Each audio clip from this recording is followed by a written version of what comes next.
Good evening once again, Jeopardy fans. This is hashtag Jeopardy Live Panel presented by the JeopardyFan.com. Once again, I am Andy Saunders, and I will be moderating tonight's discussion. We've got a small but mighty panel this evening. I'll get right to the introductions. First up on the introductions, as returning to Jeopardy Live panel once again, Aria Gerson. I think this is appearance 12, 13, something like that. Thanks for joining me last minute. That. First time this year, though. Yeah, we had a cancellation, and Aria, thanks for joining us at the last minute. I always appreciate it. Also joining us for, I believe, the second time, a long-time viewer of hashtag Jeopardy Live panel on the Thanksgiving Day show, Jay Johnson. Thanks for joining us again. Andy, always pleasure to be here. Glad to be back. And finally, our third panelist this evening, joining Jay on the Thanksgiving Day episode of Jeopardy, Lexi Gagliardi. Thanks for joining me. Thanks for having me and pronouncing my name correctly. No problem. First up, before I get into the questions, I just want to say one thing right off the top. In terms of some site news, I got a Patreon account set up today. So if you're interested in contributing to the site or the podcast, you are welcome to pledge a monthly subscription. You can find that at patreon.com, patreon.com/the Jeopardy fan. So that's something that's new. There's a couple of other things I'll get to news-wise a little bit later on in the podcast. But first up, it's always nice to have two people from the same episode, because we can really go in depth a little bit about that. But first up, for everyone, I'm kind of curious. I'm always curious. What's it like when your episode airs on a holiday? And I know, Aria, you can speak to this a little bit too, because you aired on the 4th of July back many years ago. But I mean, what's it like, airing on, say, Thanksgiving for, Jay and Lexi? Jay, you can hit this one first. Yeah, I'll go after first. Obviously, we've got the big news, and you go back and tell everybody, hey, I'm going to be on Jeopardy, and hey, you should watch. And oh, by the way, it's Thanksgiving Day. I think it's a little bit of a kind of a mixed blessing that way. Typically it's a holiday. So it's a holiday. So you would expect people that are would otherwise be at work and not able to watch the show, maybe when they would normally fall into the routine of it, would be home and available to watch it, but they're also at home for a holiday. They're not at home to watch you on television. So there's a little bit of a mixed bag on some of that. And I've heard, kind of in the aftermath of things, I've heard people say, oh, I didn't get to see it. I know you're on, but I couldn't see it. We were doing family stuff. So, but the other part of it was more on the, I'm in Tennessee. So there are a bunch of different media markets in Tennessee, all with different, it's on CBS in one affiliate, it's in ABC in one, and Fox and NBC and others. So I'm calling multiple television stations to jockey their football, parade, et cetera schedule and find out where Jeopardy is going to fall into their schedule. So I kind of had to follow up with a bunch of TV stations to be able to keep my people all across the state kind of in line. So it was a little bit odd that way, just from a practical standpoint, where otherwise I could say, hey, turn on your television at 7:30 or at 3:30 or in my market 11 a.m. To watch the show. So I guess quick follow-up before I get the other thoughts on that. You mentioned, Jeopardy airs at 11 in the morning where you are. So kind of, you've got what's it like, I guess, you've watched it, but nobody else has. If I were the type to spoiler things, I could certainly do that. I try to avoid that as much as possible. But it's fine. Actually, for me, if I'm at work in my own office, since I'm my own boss, I have a television in the corner, and at 11, I turn the TV on, and my assistant and I watch Jeopardy for 30 minutes. It's kind of our pre-lunch break. So it's obviously different. I know that, I think there's maybe one other market in the country that has it maybe earlier than than where my place is. But so having it on during the daytime, it follows after, well, on a different station, but it follows right after Price is Right comes on and finishes up. So it's a little odd. It's not, you normally wouldn't expect it backed up with the Price is Right. So.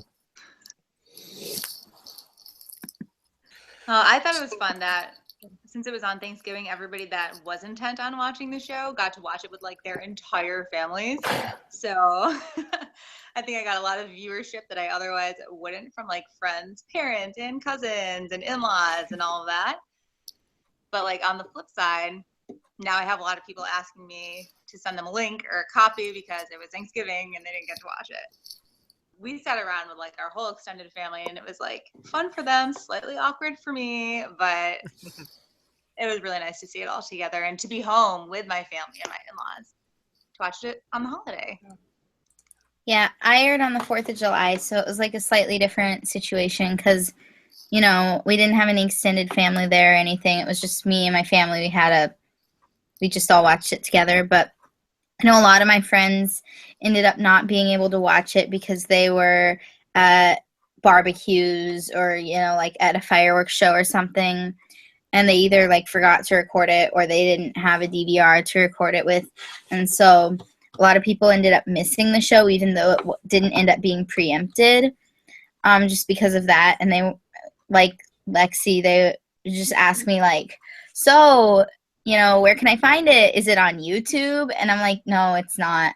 And like it kind of sucked to like they wanted to see it, but then they just missed it because it was on the night that they had a 4th of July picnic. Like, so that kind of sucked, but like it wasn't too bad because at least it wasn't preempted, which on some holidays it might have been. So yeah.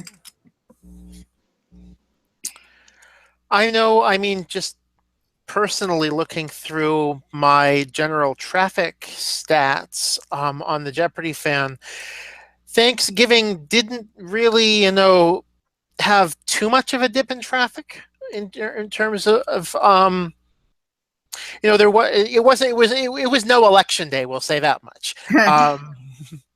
Oh man, what a bummer. Yeah. So Poor Steph. Poor Stephanie having her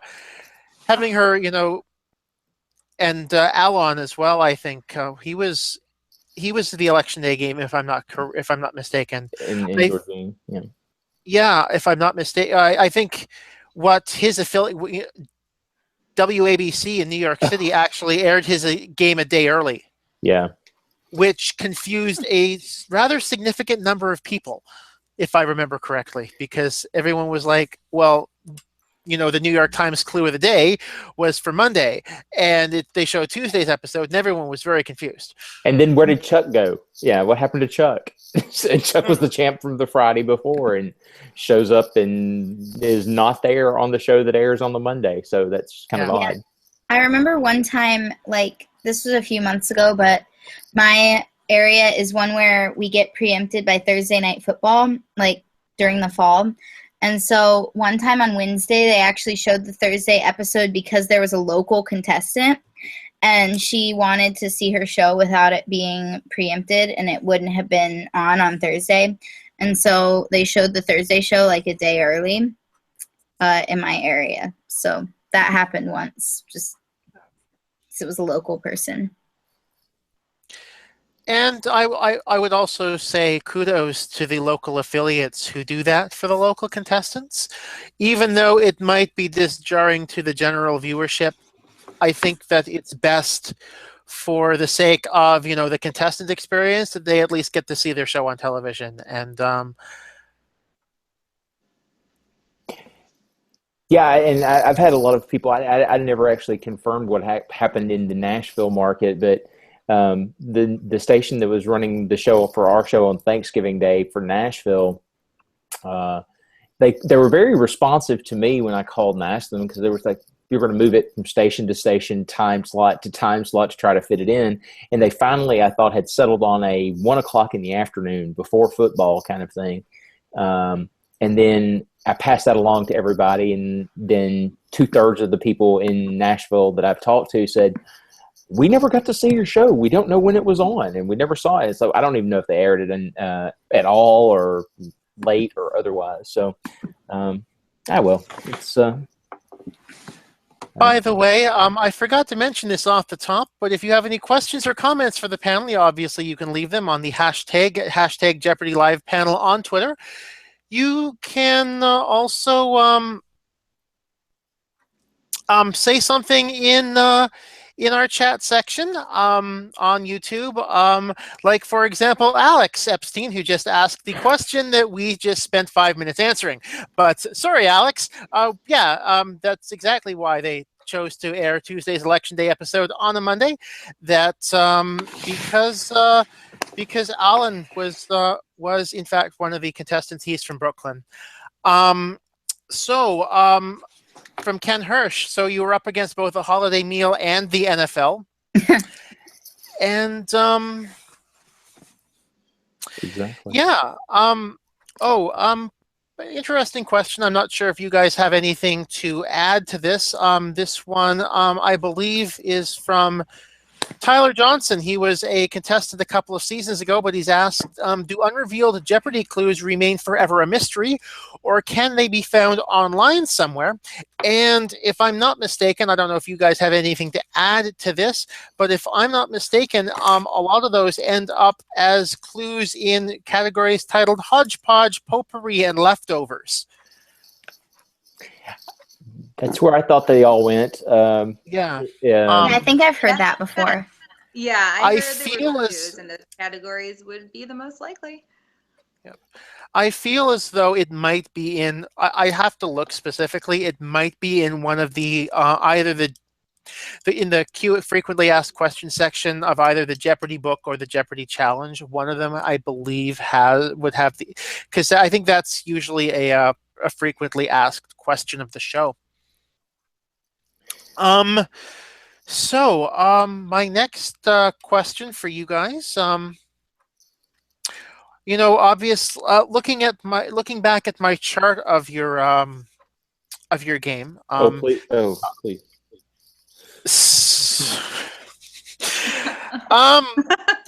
You guys struggled a bit on the signaling device against Andrew. I think he got in as much as the both of you two combined.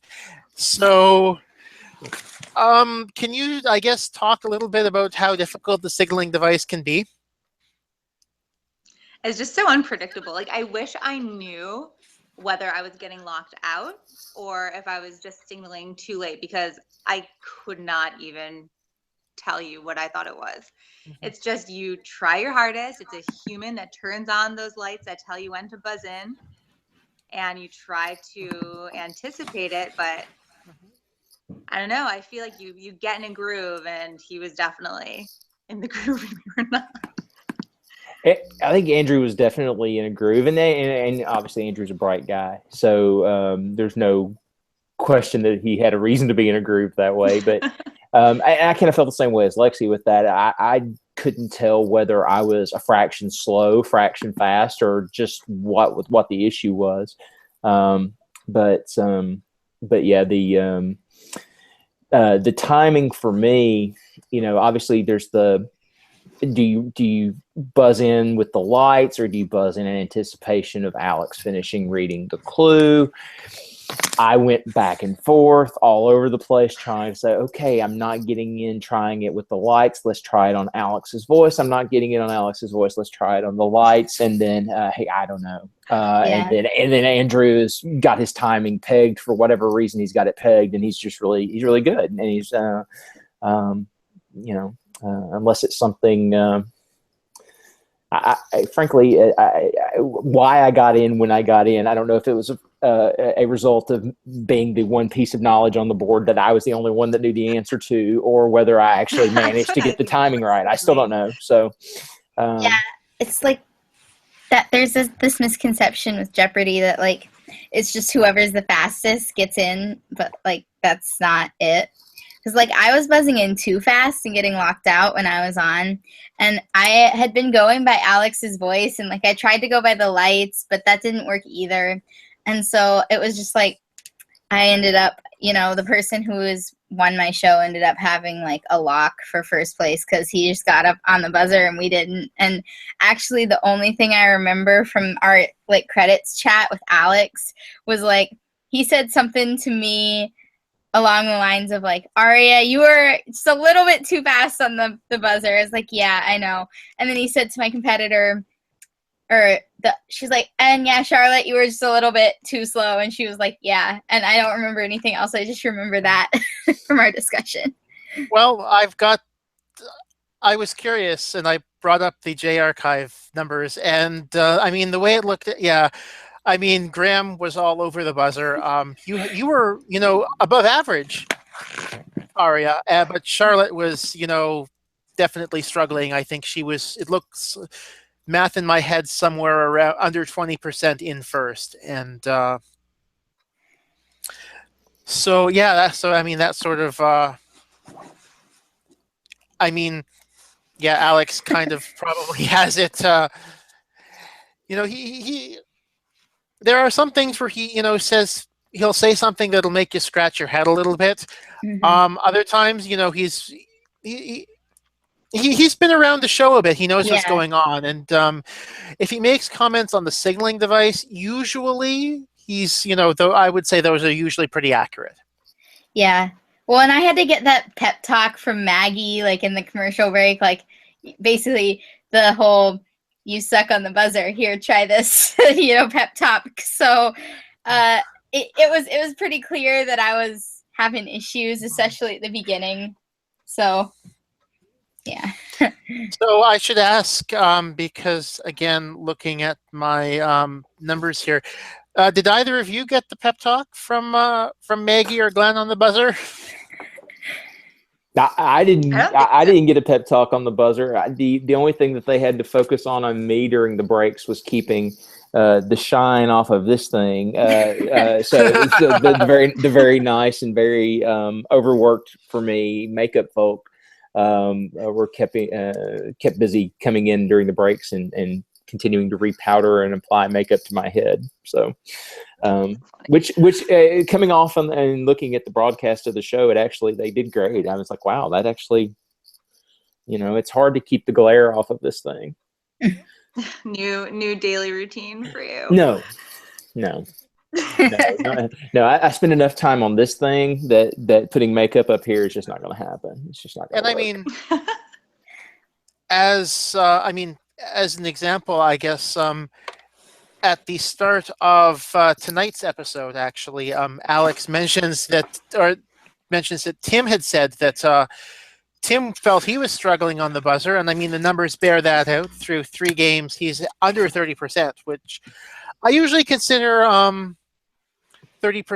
30% to be about average for each. And then about I would say on average around 5 or 6 usually stand and stares every game. And so, 30, 30, 30, 10 is usually the average.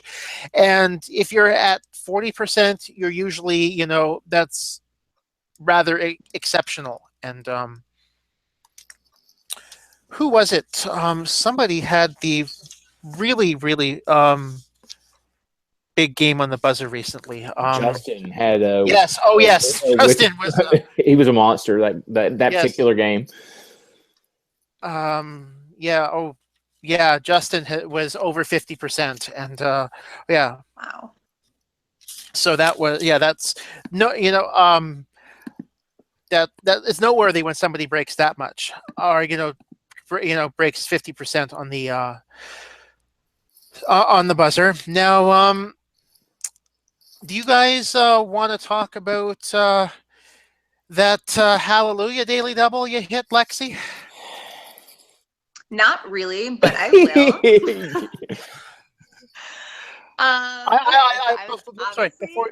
Before you start, I just want to say I had no idea. I had no idea on it playing at home. Go ahead.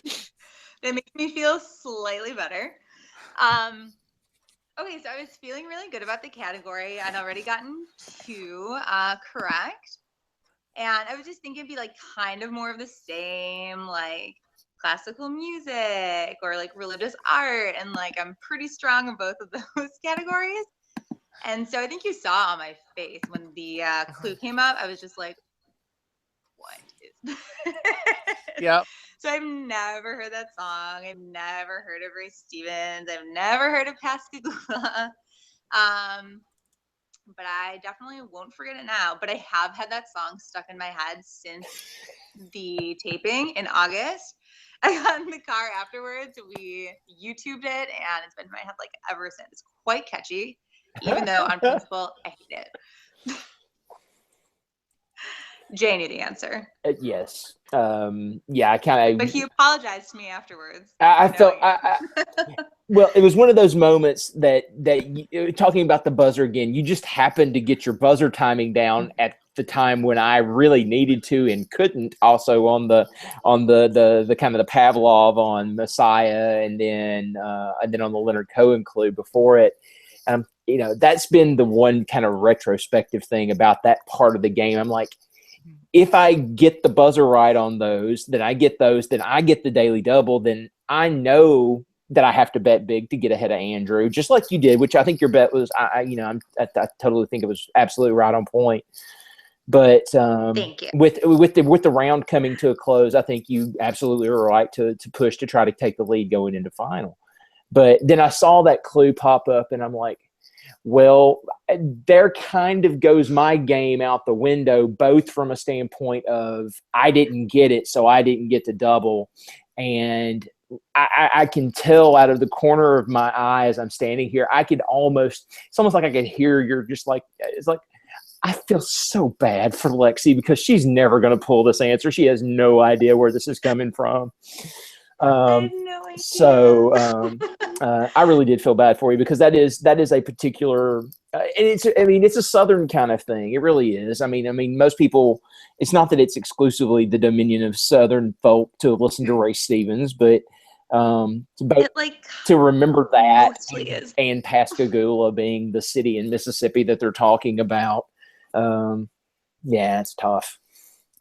Well, thanks for the sympathy. So fun fact, I actually got brunch with my stepdad a couple months ago. He came into New York and visited, and we were discussing the episode, and we're discussing the Daily Double, and I expressed my frustration. And he actually was in the music industry for a long period of time, and he informed me, he goes, "Oh, it's Pascagoula, right?" And I was like, "Why do you know that?" And he informed me he spent a day with Ray Stevens in the 70s driving around Western New York. I was like, all this like musical knowledge, like all the oldies, everything he instilled in me. And that was like just the one song that never came up. So, couldn't spend 5 seconds to tell me about Ray Stevens just to throw that into the knowledge bank. Just 5 seconds. So yeah. Coulda, woulda, shoulda. Yep. Coulda, woulda, shoulda. So I'm going to move into the, I should ask you guys, were there any long tape stoppages that you remember during your week of taping? No extended ones really for the whole week. I mean, there were, there were some standard kind of retakes on clues, retake on the pronunciation of my last name. Oh, well, there was that. I forgot that. Yeah, Johnny kind of stepped over your last name the first time, so yeah. I remember that now. You're right. But it's like kind of garbled, but second time's the charm. But nothing that I really recall from like a judging or a technical malfunction issue from any of the games. Really, I think it actually went pretty smoothly. That's good. I'm not sure if any of this came up during your week, but I kind of have a question for you guys from a technical perspective. If you guys know the answer, that's awesome. If not, that's okay too. But it seems like every single time a contestant on Jeopardy, stumbles over their what is, and you can, if you're listening really, really closely, you can make it out, but to the untrained ear, it's really hard to pick up. And every single time that happens, and the what is or who is barely audible, there are usually a dozen people who take to the internet and claim that Jeopardy is cheating and hasn't taken money away. So from a technical standpoint, are you guys familiar with kind of how that works in terms of how the judges ascertain whether or not somebody has phrased their response correctly? I don't know an actual definite answer to that. I don't really recall that having been done and not ruled upon properly. I mean, obviously in the first round, if you fail to phrase correctly or fail to include the form of a question in the response, you get an opportunity to fix that. You don't get the same opportunity in Double Jeopardy. So honestly, I don't. There's always a conspiracy theorist on the internet about something.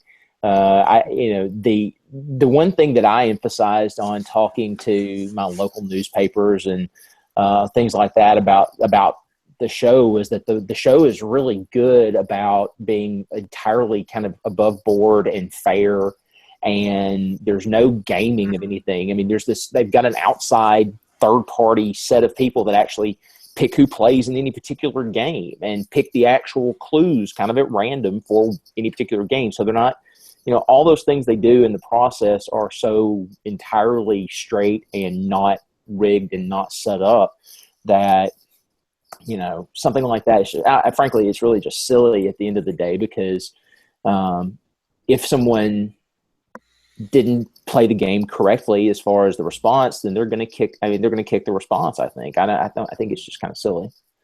I have no idea how that's resolved, but I think the judges have their own monitors that they're watching the shows on. Yeah. Because in that case, they would be able to see a full view of the contestants all the time, which you don't see on TV. So they would probably be able to watch their lips to see if they're saying anything. If it sounds like they might be mumbling something, I think they just give them the benefit of the doubt. And if not, they could probably use instant replay or something. I don't know. But I never even considered that. Well, I can speak from my own experience on dealing with Reach for the Top, and when Reach tapes its provincial, Ontario provincial and Canadian national finals, they have an audio person, and if there's any dispute as to what was said or anything, the judges can actually go back and listen to the audio and ascertain exactly what was said. And I mean, if Reach for the Top can do it, I'm pretty sure Jeopardy has a very similar setup. Yeah, you can probably isolate the audio with just the contestant's voice. Yeah. See. And one comment from Ken Hirsch, it really only matters in Double Jeopardy, since Alex reminds them, as Jay, you've already mentioned. In Double, if there's any doubt, he believes they'd check the tape if the contestant claimed to have phrased correctly. So that makes sense, and it's always good to hear from more people about that. Yeah, I think I remember once, in the teen tournament, wasn't there this one time when the person they said what is, but Alex didn't hear it, and he tried to prompt them to say what is, and the contestant was really confused. And the judges then said yes, she did. Yeah, phrase. I seem to remember that happening. I don't remember what episode it was, but I do agree with you that did happen recently. So moving on.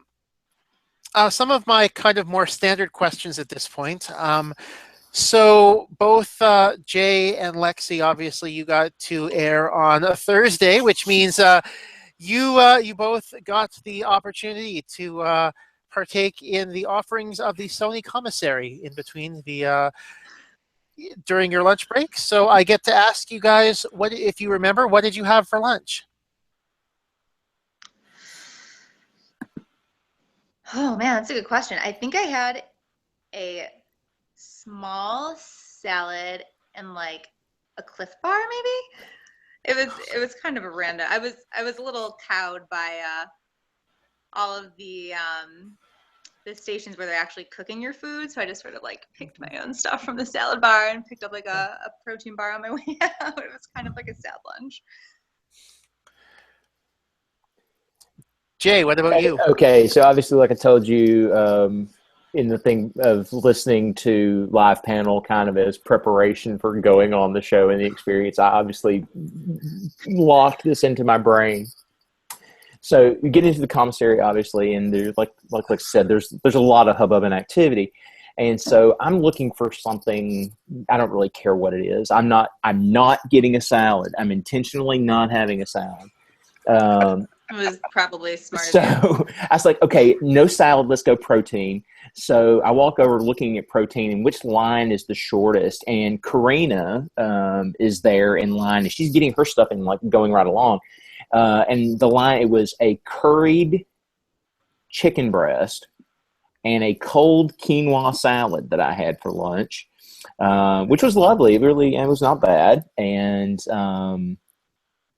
then I also had a large coffee energy drink. So that was my lunch. But I've also got one other thing from that experience that I don't know if anybody has ever shown it or not, but I've held this in reserve as well. And let's see if it'll pick it up on the camera here. I kept this because I actually I bought my own lunch because I wanted to keep this. Oh, wow. So I love it. So, brilliant of you. I love it. So, lunch was like 10 or 11 bucks anyway. So I was like, it's 10 or 11 bucks. I've already spent however many hundreds that have cost to get out here. So I'll just buy. And you're taking home at least 1,000, kind of. Yeah, maybe. But at any rate, so there's the famed meal ticket pass for the Sony commissary from Jeopardy. So I thought I would show that along so you could actually see that. So. Awesome. That's awesome. You're the first person who is elected to I am keeping this meal ticket. I'm going to pay for my lunch and keep this meal ticket, and I am impressed. So I guess my next question is just for you specifically, Jay. You've obviously just mentioned that you spent a lot of time listening to live panel before going on the show. What about live panel helped you most in preparing for the experience? I think it is. It's very much a function of listening to people who have played, and especially people that have played recently. So it's still pretty fresh in their brains as far as the experience. Not like it ever kind of soaks out, I don't think, but it's really kind of a feel, kind of the contours of the day or days around the show that you don't get from, it was like, okay, we're going to show up on day one and then we're going to go through the rigmarole and play the game. It's just the context of people and the experiences that they've had with issues related to just buzzer timing and how they addressed this person did this and did this. Obviously that part didn't take with me as well, but just some of the feel for the day, and so I didn't feel uncomfortable or out of sorts as far as that process goes. I think from a process standpoint, I think listening to the live panel and some of the historical archives of it was very useful. And obviously, there's some very great players that have come on live panel in the past, and just some of their gameplay thoughts as far as wagering and things of that sort is also very useful. So I think there's a ton of useful stuff out there. There's a ton of fluff too. I mean, it's usually people like me kind of joking around and kidding around with it, but that's also part of the fun of listening to the show.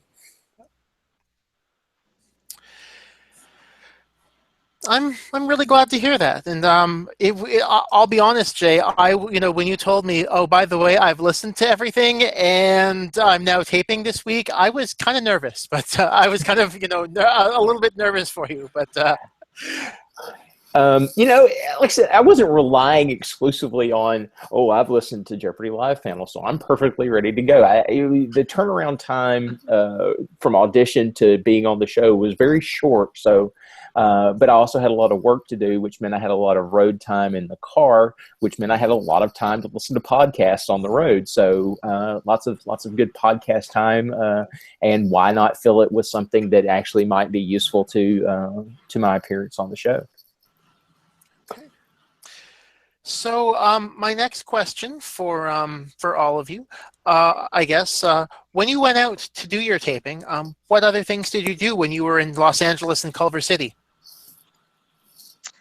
Well, I went out Saturday morning from New York. So I was there for 5 days, Saturday through Wednesday night, just in case I made it to Wednesday. And it was actually really nice. So I went with my husband, and my mom and my little sister met us there, and we all rented an Airbnb together in Venice Beach. And we just sort of explored the area, did the whole like LA thing, soaked up some sun, got some fresh squeezed juices, tried to live a healthy Los Angeles lifestyle. Failed when we discovered In-N-Out. And it was my first time in LA. So we drove into downtown and, did some touristy things. It was really fun.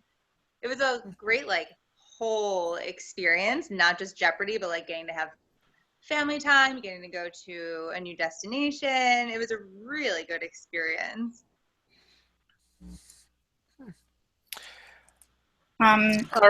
So yeah, go ahead, Aria. When I was there, we flew out on Saturday afternoon. Like, that's when we got there. And I think that night we went to like the city. I think it's called City Walk. This just a small there, and we went in a bunch of stores. Like, there was this all socks store called the California Sock Market, and one of my competitors like had actually bought some socks from there for our taping. Like, he was showing off his socks. I think they had like alligators or crocodiles on them or something. I don't quite remember. But then on Sunday I went to Griffith Observatory. I remember that. I don't remember what else we did that night. Or I mean, we did more than just go to Griffith Observatory, but I don't remember what else we did. Then Monday was my taping, and Tuesday before we left, we went out for breakfast to this really good, we had this really good breakfast restaurant I had this really good French toast. And then we went to the Hollywood Walk of Fame, and I took my picture with Alex Trebek's star because I am very cliched and generic. But I was like, me posing with Alex Trebek, me posing with a blank star, your typical tourist Walk of Fame photos. So, yeah, it was a lot of fun. I'd been to LA before. Like, I'd already been to Disneyland. I'd done a lot of that stuff before, so we didn't need to worry about doing that while we were there for Jeopardy. So it was just sort of like doing some of the smaller things in the area also. And if I remember correctly, you kind of answered this a little bit on your last appearance on Panel J. You ended up also choosing to go back out a second time and do a whole bunch of touristy things. Yeah, the first time with the show was kind of limited. I got out the day before and met up with a buddy of mine who I had not seen in a long time. One of my friends from law school. Who lives in greater Santa Monica area. So I met up with him and had lunch and hung out the day before the show. And then otherwise, really, it was pretty much all business, all show and the immediate aftermath and heading right back home. But then back in October, it was my wife and I, it was our anniversary. And so we decided, pick a destination. Well, let's go to Los Angeles. So we did the whole CLA and hang out and enjoy the area for a few days kind of trip. So got the touristy thing in without the pressure on that, and then got to sit in and be in the audience for Price is Right and things like that, which is also fun. Wildly different experience game show wise, but a lot of fun nonetheless. A question actually for Lexi, kind of a follow-up from Matt Carberry on the chat. Recalling the subject of Lexi's interview, was there a stop on Rodeo Drive, if only just a window shop? There absolutely was, yes. We did spend some time on Rodeo Drive, which was quite nice. My mom really enjoyed it. I enjoyed it a little bit less just because I am kind of around that stuff like all the time for my job and, living here and where my office was on Fifth Avenue for 3 years. So It was really exciting for my mom and my sister. It was pretty exciting for me, but I don't think there was any way I was going to LA and not going to Rodeo Drive. Let's be honest. Oh boy, I'm seeing a just coming back for a second to the unrevealed Jeopardy clues. I'm sorry, I just saw something on Twitter. They're donated to a third world country, not unlike these shirts from the teams that don't win the Super Bowl. Except, are they destroyed? Are they going to get destroyed this year then? Like the Indian shirts? God. They get deleted from the Shopify store right after the game. Oh boy, yeah. So I mean, oh, those poor Stampeders. Oh wait. Yeah. So,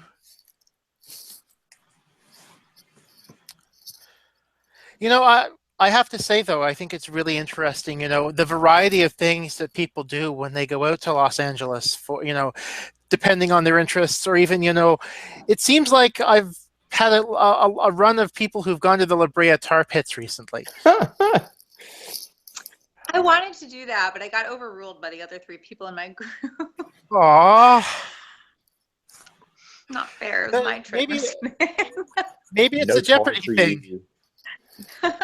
Maybe it's a Jeopardy it is kind of like a nerdy thing to do in LA, so that would make sense to why I wanted to go there, and everybody else who was on Jeopardy apparently too. I did not know. We also have a question on the hashtag. Were there any from a looks like a Daphne? Were there any fun facts or stories that you wish Alex had brought up instead of what he asked you on the show? Well, I mean, I don't think that the other options that I had written on my card were very good, but that was like more my fault than anything. Like my other stories were just terrible. So I'm glad he picked the one he did. Can you remind us what he picked for you, Arya? It was about the time that I mummified a chicken and gave it an Egyptian style funeral. Can't talk tonight. Wow. Creative.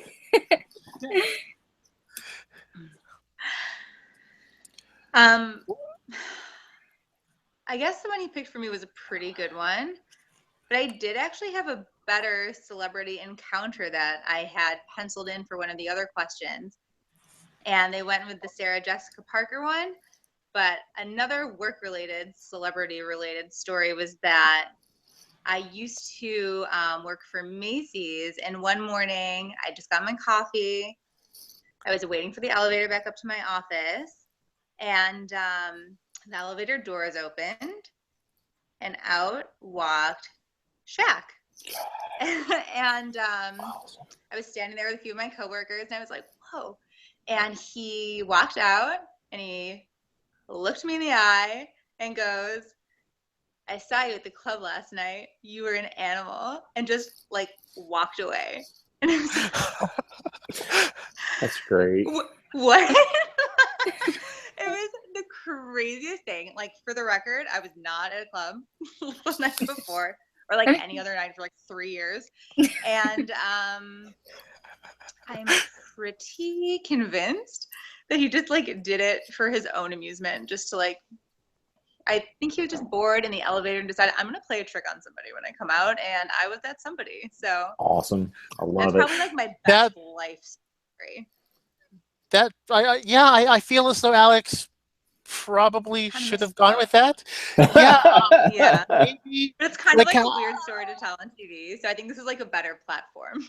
How did you mark this off? Were you like, Shaq hit on me when he came out of an elevator, or? I think I said Shaquille O'Neal played a practical joke on me for his own amusement. I think that was my like one-liner on the questionnaire. Okay. I mean, I would have been intrigued by that, but I guess they weren't. I totally would have asked you that one. Yeah, me too. Yeah. Well, I'll probably say, had you been on Sports Jeopardy, Dan Patrick would have gone straight to that. But Ruth, yes. Yeah. Oh wow.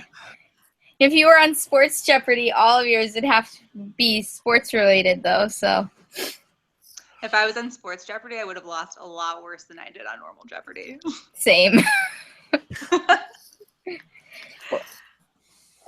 If I was actually more accurately, if I was on Sports Jeopardy, I'd get all the triple stumpers, like, and nothing else, because that's what happens when I watch Sports Jeopardy.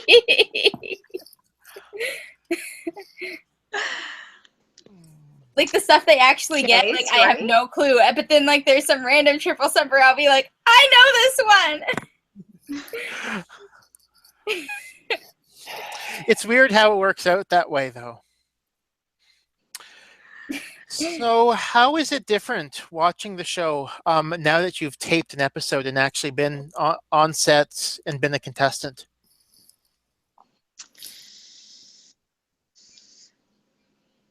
Huh. That's a good question. I don't know if it's changed that much, except like in my mind's eye, I like see the whole studio and the audience and everything, like 360-degree view. Like, keep looking back saying, why weren't those the clues and the categories on the board when I played? And I'm like, that's totally my category. Why is that one? Why was that one there instead of butterflies? Preach. So it's like Gloria, no thank you. Just give me, baseball history and alcohol slang terms for alcohol. I'm like, give me these categories and we'll talk. Yes. Why couldn't we have had Game 7 pitchers? And yeah, that was, and trust me, that one popped up right after I played, and I talked to Justin in the hotel after the game, and I'm like, man, I wanted to come out of the audience where I was watching the aftermath of that game, and it's like, those were my clues. Oh, but I was curious about Game 7 pictures, though. Was that taped before or after the World Series this year? Before. Before? Oh, okay. Because Yeah. I was wondering if they if that was, I did pretty well in that category because of all those articles that kept popping up in my Twitter feed about the best Game 7s ever or whatever. When the World Series went to 7 games. So I was kind of wondering if they put that in there because of that, or if it was just a coincidence. I was assuming it's coincidence and just run-of-the-mill things. Obviously, they're knowing that the show is going to be running in November, which the World Series would have recently concluded. Yeah, I guess. But yeah, we taped August 23rd, so that show was August 23rd. So no, Justin just happens to know a lot of baseball and is a big baseball fan. So and he was the one that got the benefit of that category. So well. What are you going to do? Mm-hmm. You play with the cards and you play with the hand you're dealt. Yep. No, Ken just commented again, but you got to throw away Final Jeopardy. Which actually was terrible for me. So, I mean, I really needed one to not be a complete throwaway. I needed a tough one that I could answer that nobody else could. That's in the situation of the game. So. And I got so excited when I saw it was food history. I was like, yeah, it's my 2 favorite things. And then... Again, I think you saw it when the camera was on my face, and you could see me reading the clue, and my little smile just turning into a furious little frown. Everybody knows it. It's over. It's over. I kind of went the other direction. I just started kind of laughing, yeah, okay, this one's over. So I'm like, yeah, we know whatever. I was a little more bitter than you. I had just come off the Daily Double, so. Again, at watching that at home, I thought, this has the opportunity, this could actually catch someone out in studio who, might have forgotten that, it's Thanksgiving. The air date is Thanksgiving. And that would be me. I didn't actually make the connection. I didn't make the connection. I didn't make the connection at all. Obviously, I knew it was a Thursday show, and I knew it was going to be November and late November, fine. But in the run-up to going on stage and, coming right back from having had my curried chicken and quinoa salad lunch, it's like, oh, I'm getting to play now. Okay, great. Didn't recognize that it was actually Thanksgiving. There's really nothing in the game itself. There wasn't a Pilgrim's Progress category or something in the during gameplay, and I genuinely thought the pull on the Final Jeopardy was moderately difficult for about 3 seconds until I was like, wait a minute, Thursday, November, the response is turkey. I'm like, crap, it's Thanksgiving. Oh, well, everybody's going to get this one. It was one of those things. It wasn't an immediate, it wasn't always in the front of my head that this is the Thanksgiving show. That when I like until I read the clue and got the answer, I was like, peacocks, delicious peacocks. It's like, oh my God, it's turkeys. I was like, oh my God. It's turkeys. It's Thanksgiving. It is Thanksgiving. Exactly. Damn it. like when I read that clue, I was actually so confused by the wording because when I first read it, I didn't understand what they were asking for. So then I read it again. I was like, wait, what? Peacocks? What? And I was like, I got so caught up in what is this even asking that I didn't even get to the whole duh, it's a turkey. It's just staring me in the face. I saw the answer. I was like, oh my God, I'm so stupid.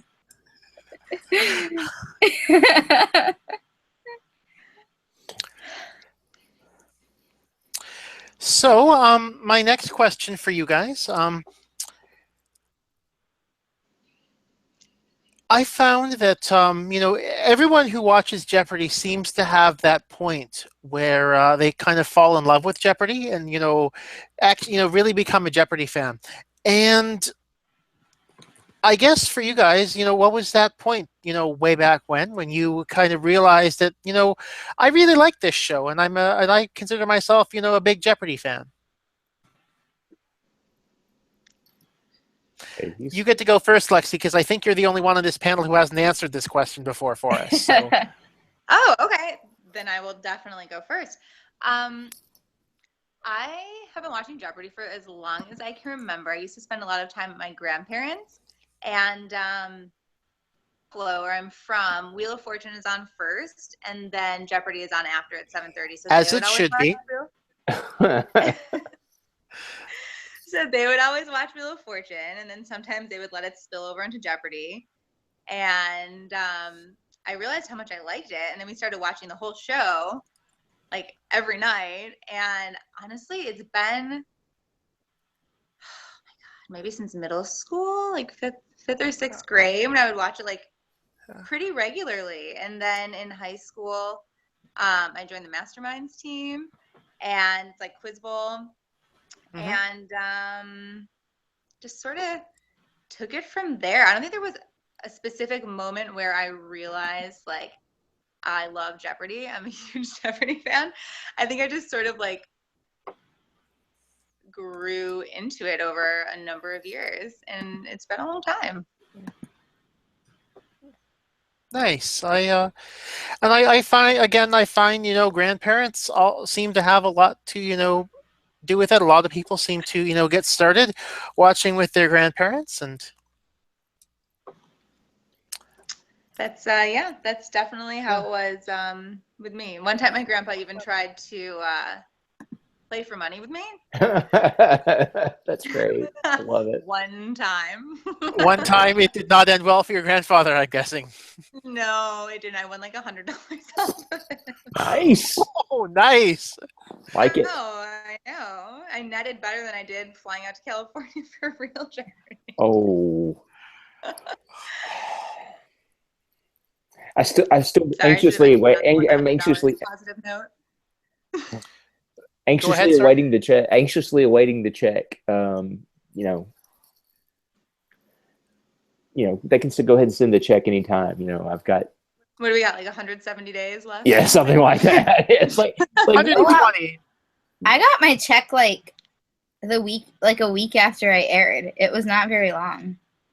I think for special weeks they send the money a lot quicker.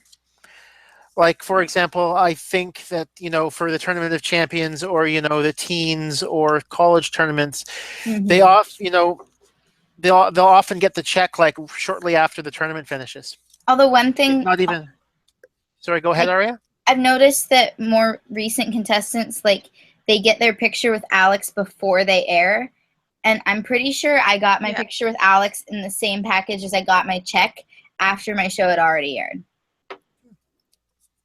And this was in 2011, so it was a long time ago. So that might be why, like, but I don't know. But I'm pretty sure I didn't get it until after I aired. Oh, interesting. Glenn emailed us 2 weeks before. Was it 2 weeks? Not quite. I mean, mine was a little bit less than 2 weeks. It was, you know, maybe a little less than week and a half ish. So, but I was just to the point. It's like, hey, I've got some people at the local newspaper in my town that want a picture. Do we have those ready yet? You were such a celeb. I cannot believe all. Hey, like I said, shameless self-promotion. I'm a small business person. I've got to go out and kind of, put it out there, and my brand is this. I'm selling all of this. So you've got. Hey, I mean, you did an hour-long radio interview, and well, in fairness, one of my friends is the producer on that show, and many years ago, I actually had a co-hosting job on that station doing sports radio. That was shortly after I got out of law school, when I was single and unattached, and thought it was cool to go out and talk about sports on the radio for 3 hours a night. So I had some history with those folks too. But okay. That was the thing, and honestly, that was the thing I think in my audition that actually turned whatever tide for me that it might have been. I turned on my fake radio announcer voice that I use for everything in that situation. I turned on and I used it during the interview, and they said I sounded like Dan Patrick, and I was like, I don't really think it sounds like Dan Patrick, but I used my real life radio announcer voice to kind of I think maybe that got their attention. Maybe they got Glenn's attention, and during the audition, maybe that and the ridiculous beard got me on the show. So, some more comments from Ken Hirsch. Sorry, go ahead, Lexi. I can wait. Affirming Jay's awesomeness. Oh, okay. So from Ken Hirsch, we get digital photos by email now.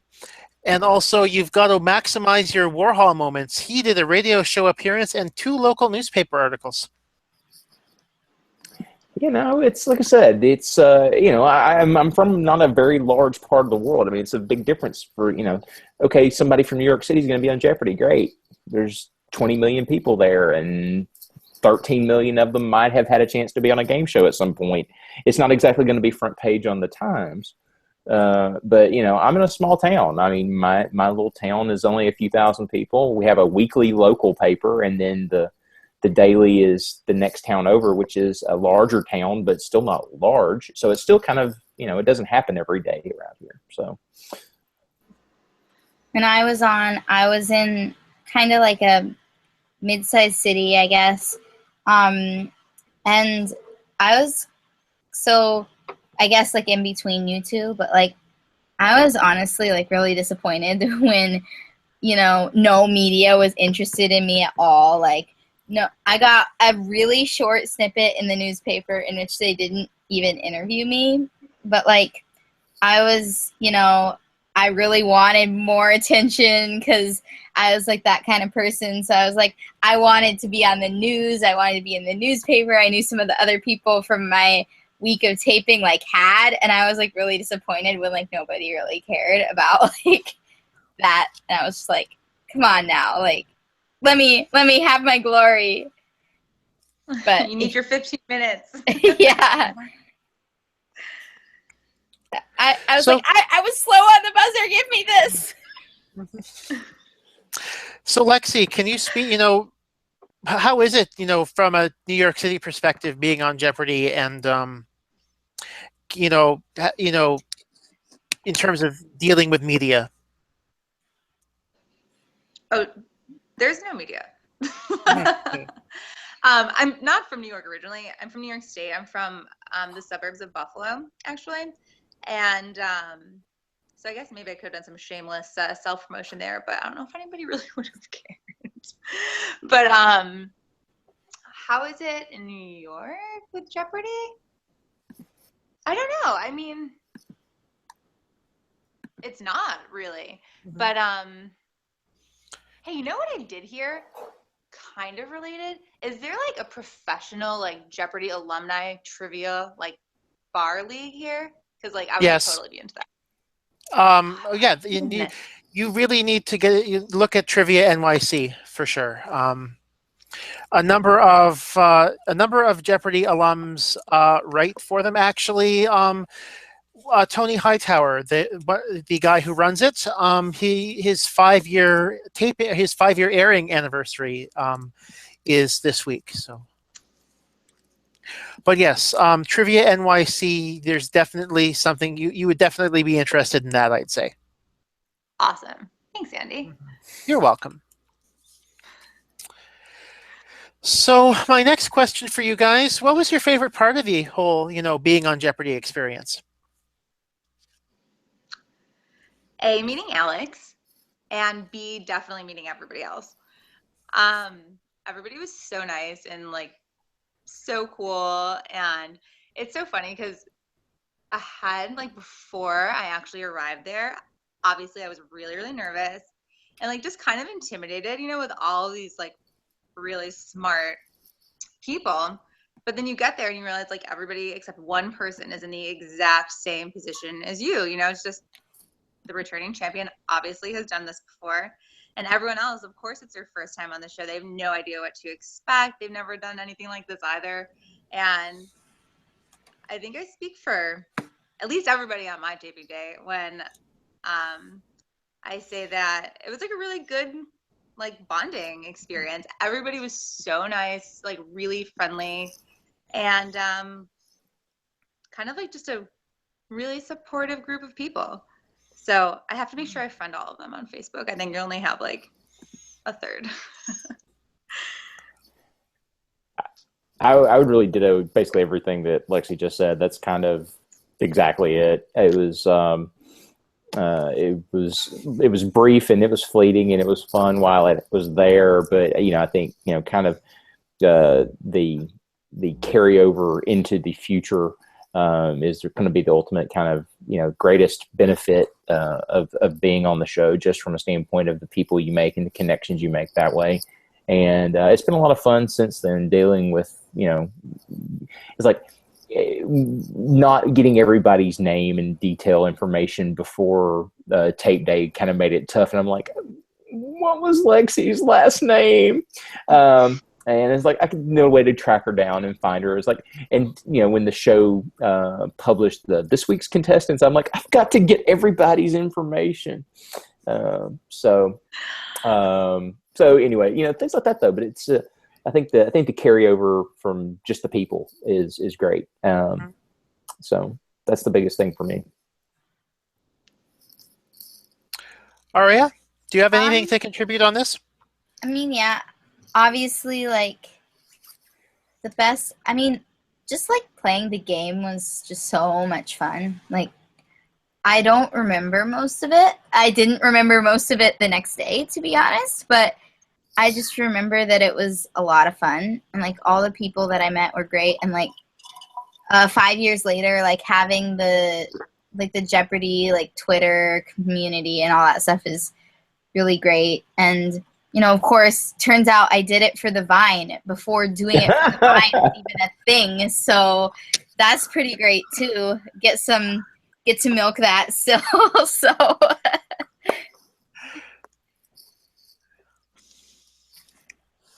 Yes, seal claps for the win. For the win. So before I move on to my kind of closing, I'm curious, do any of you guys have any random questions for anyone else at this point? No, It's like, why did you have to be so fast on getting the Handel's Messiah question? That kind of was the linchpin to my success, was getting a Pavlov at the end of the game. I honestly wish I had an answer for you, because I probably could have applied that to my the rest of the game. Question. Exactly. when I posted, because in late September, about a month after taping, I posted a Pavlov comment regarding oratorio and Handel's Messiah. Essentially, that if you're seeing the word oratorio come up, just on it, you really should be thinking Handel and the Messiah, because the only time oratorio ever shows up in J Archive is with regards to that general thing. And Jay seemed to have a bit of a negative reaction to that tweet, and it was almost visceral, maybe. Yeah, it was. It wakes me up at night. This time of year, it's extra special. So, but it was some of those things I'm thinking through clenched teeth. I was like, okay, Andy, give it about 2.5 months, and you will see exactly why that response kind of comes out of me. I can't really tell you what it was, but I think you can obviously intuit. You're a sharp guy. You can figure out that it's entirely relevant in some capacity. And when J6 came up, and I saw Hallelujah as one of the categories that day, and I'm like, that's what he was referring to. I get it now. So there we go. Yep. But I will. It's like, where's Andrew Lee? He should be defending himself and his conduct in this game. I'm calling you out. Apparently, he had this thing called work. Employment. Highly overrated. So, are there any other questions at this point? I don't think so. Okay. I think I'm going to sadly have to close things tonight on a slightly sadder and more somber note. I was toying as to, I wasn't sure whether or not I was going to say anything about this, and then about 3 or 4 hours before panel, the stories about it started hitting the major outlets like the New York Post, People Magazine, and the Jeopardy community lost someone this week. Cindy Stowell. Her partner Jason Hess announced on Monday that Cindy unfortunately did not win her battle with cancer, and unfortunately, even more heartbreaking, did not make it to her air date, which is coming up on December 13th. That is next Tuesday, I believe, and it would mean a lot to a lot of people if watched next Tuesday's episode for Cindy, and also if you're touched by her story at all. The Cancer Research Institute is their preferred donation recipient in Cindy's name, and I think that that would be incredibly important to Jason and to Cindy's family and her memory if as many people as possible could donate to the Cancer Research Institute after next Tuesday's Jeopardy. I know that Cindy got on the show knowing that she didn't have much time left, and that she wanted to, she was playing for, to be able to donate to cancer research. So I'm sure that it was Tuesday. Her episode will be a sad day, and my condolences go to her family as well as to Jason and all of his friends, and for everyone here at hashtag Jeopardy Live Panel. I'm sorry for ending things on such a sad note. Thank you for tuning in tonight, and thanks to Lexi, Jay, and Aria for joining me on panel. And Matt Carberry, has said, I can't wait to watch her play our beloved game the same way I'm sure she fought cancer, with fervor and passion right through to the very end. Those are perfect words. Thank you for those words, Matt. And once again, for everyone here at hashtag Jeopardy Live Panel, thanks for tuning in. I'll see you next time. Have a great night.